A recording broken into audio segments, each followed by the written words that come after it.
Como é que entra na Coreia do Norte? Porque tem gente que pensa que é pela Coreia do Sul. Não. Você entra pela China.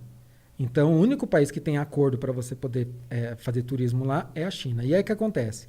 A KITC, que é a agência estatal norte-coreana de turismo, eles fazem acordo com algumas agências chinesas, que essas agências podem vender o pacote para lá. E aí, eles oferecem isso para o mundo todo. Então, eu entrei em contato com uma agência chinesa, falei, queria ir, eles começaram a me orientar tudo que precisava fazer, as regras que tinha, tive que assinar alguns documentos com todas as regras lá, que eu ia cumprir as regras do que podia e o que não podia fazer, das coisas mais interessantes, digamos assim. Dá uns exemplos. Por exemplo, você não pode levar nenhum símbolo religioso, isso eu Bíblia, soube. tal, não pode levar nada. Isso é bem sério. Você não pode levar nenhum livro, revista, nada que faça qualquer menção à Coreia do Norte, seja positiva ou negativa, não pode.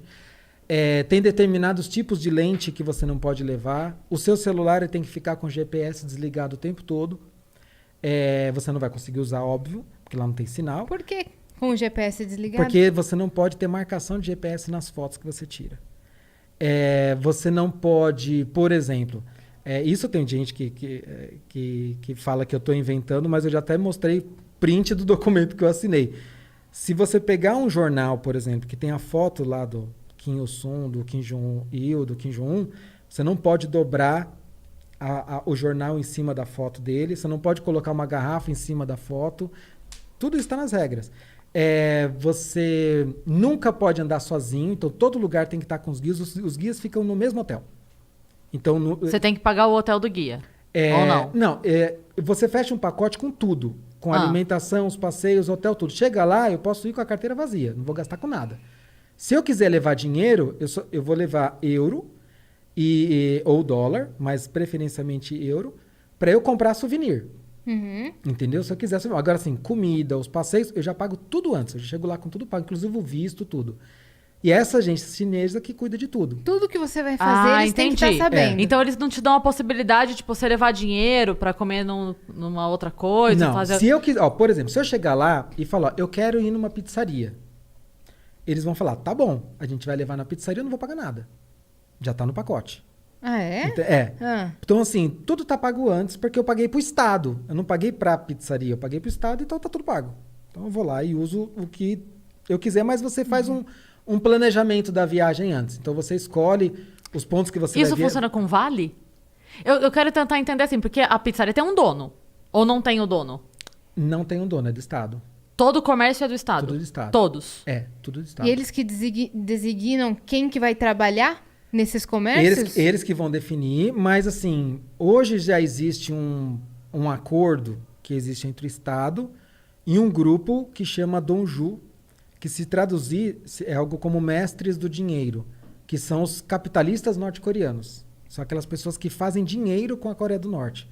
E eles, de uma certa maneira, ajudam a alavancar os negócios da Coreia do Norte. Então, por exemplo, eles têm fábricas, ou dentro ou fora, mas normalmente fora da Coreia do Norte, que eles levam norte-coreanos para trabalhar nessas fábricas, pagam um salário pífio, mas que é muito melhor do que o salário que eles ganham no Estado, e com isso eles enriquecem muito. Então são milionários, são norte-coreanos de fato milionários. Caramba. Então, isso é o quê? 1%? Não chega a 1%. Nem chega a isso. Um grupinho. É um nada. Esses milionários. Você tem uma elite do país, que essa elite corresponde a mais ou menos uns 25%, mas não é uma elite necessariamente endinheirada. A gente está falando que a Coreia do Norte ela é dividida... Uma elite social, você diria? Uma elite social. De poder. Porque a Coreia do Norte ela é dividida em castas políticas. Uhum. Então você, como na Índia, você tem as castas, né, os Dalits, aquelas coisas do que é baseado na religião. Na Coreia do Norte é uma casta baseada em política. Então, só para explicar, até 1948 a Coreia era uma só. Era a Península Coreana. Quando teve logo depois do fim da Segunda Guerra, ainda ficou um tempinho, mas logo em seguida começou a Guerra Fria, porque tem toda uma... Estados Unidos vindo por baixo, a Rússia vindo por cima, dividiu a Coreia em dois. Tá. Norte e Sul. Então, eu estou encurtando muito a história, tá? Resumindo total. Resumindo muito.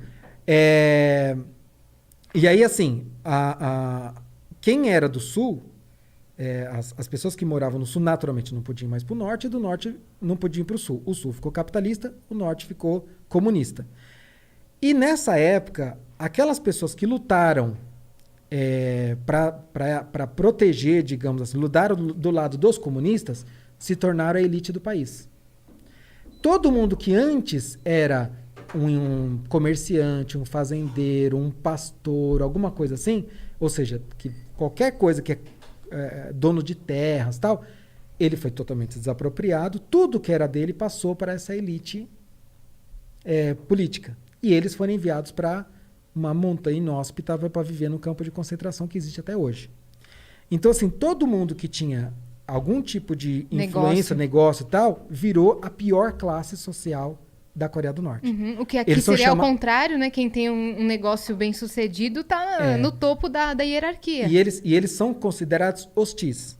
Então, o nome da categoria, então, se fosse dividir essas castas da Coreia do Norte em 3 grupos, seriam a classe principal, a classe dominante, que seria a elite. Aí você tem os vacilantes, que são os neutros, e os hostis. Os hostis são esses que eles têm uma linhagem, um avô, um tio, alguma coisa. Nessa época, a gente está falando de 1948 e tal. Em termos históricos, ontem, né? Que chama. Mas é que os asiáticos, de modo geral, e na Coreia do Norte isso é muito forte, eles levam a hereditariedade muito a sério. Então, eles acreditam que algum traço de personalidade seu, seja positivo ou negativo, ele passa de geração para geração até 3 gerações. Então, eles acreditam o seguinte: se você teve um vô que ele era fazendeiro, um capitalista, você tem uma inclinação capitalista. Então, você vai nascer já no campo de concentração, você tem que ficar fora da sociedade, porque você é um risco para o Estado socialista. Gente, parece uma utopia isso que ele está falando. Parece um mundo paralelo. O quê? Então, assim, hoje 30% da população, mais ou menos, é essa categoria de hostis. Não é pouca coisa. É extrema pobreza. São aqueles que vivem em trabalho forçado, extrema pobreza, aqueles que têm a pior vida possível. Uhum. Então, esses vivem nas montanhas inóspitas, lugares muito... Então, tem... E contato zero com você. Zero, você nem viu, não. nem...